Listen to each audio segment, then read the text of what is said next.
Apa sebenarnya hakikat bahagia itu?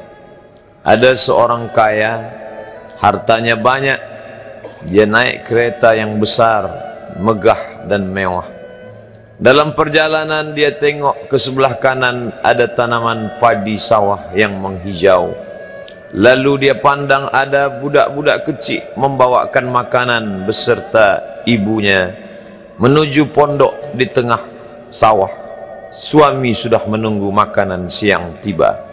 Apa kata orang kaya dalam kereta? Oh, bahagianya petani. Di tengah perutnya lapar, istri dan anaknya datang. Makanan tiba pada waktunya.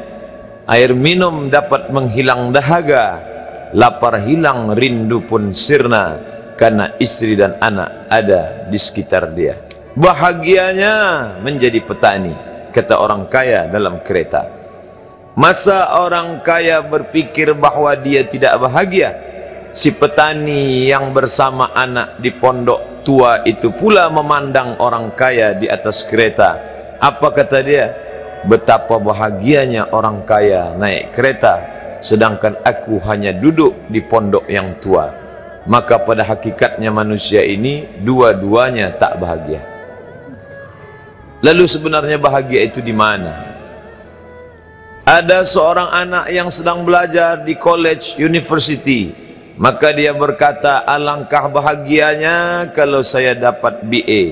Selepas dia dapat ijazah BA, lalu dia berkata, aku tak bahagia. Alangkah indahnya bila dapat master.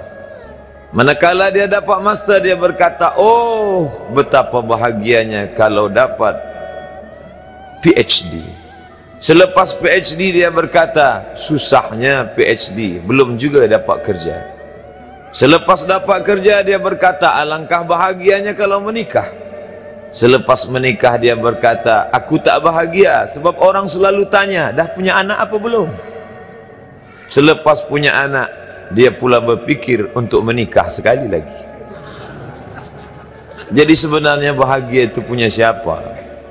Oleh sebab itu bila kita baca kitab-kitab, maka makna sa'adah, kebahagiaan, orang yang bahagia sa'id, bahagia adalah insyirahus sadr, ketika hati terasa lapang apapun yang datang. Kalaulah pelajar yang mendapatkan BA itu hatinya lapang, tentu dia bahagia. Kalaulah petani yang berada di tempat rumah tua itu hatinya lapang, tentulah dia bahagia.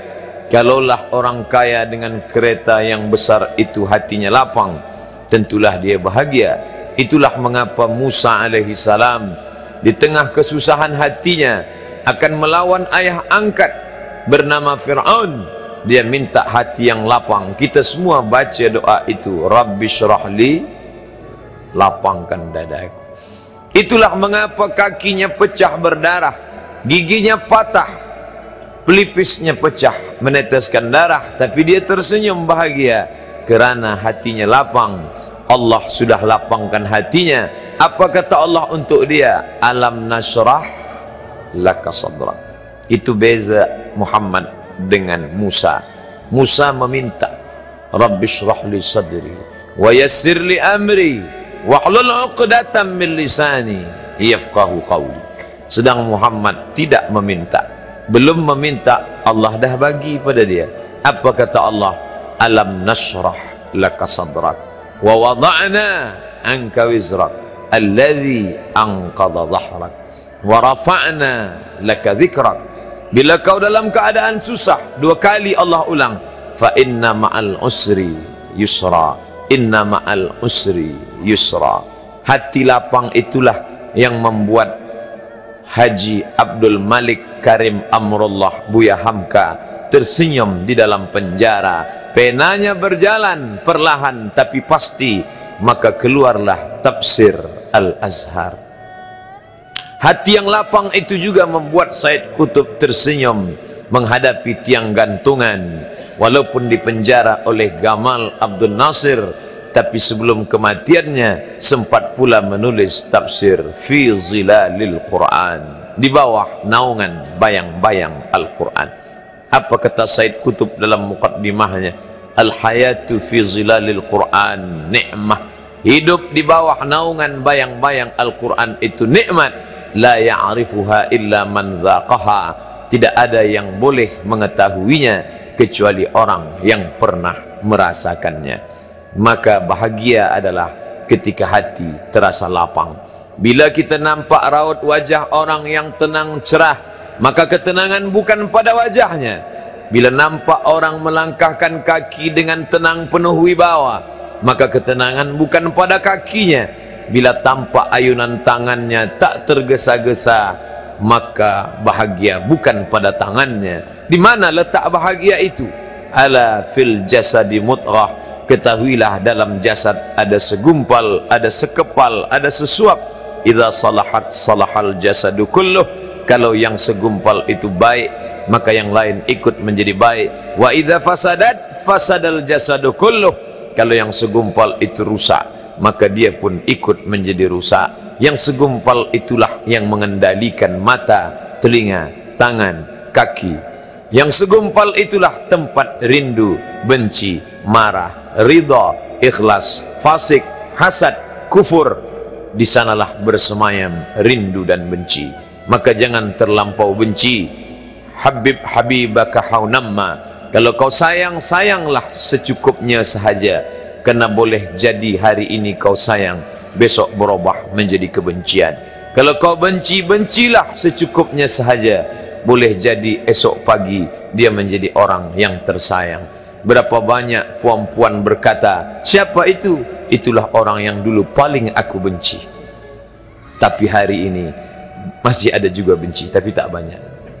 Oleh sebab itu maka dijaga dia.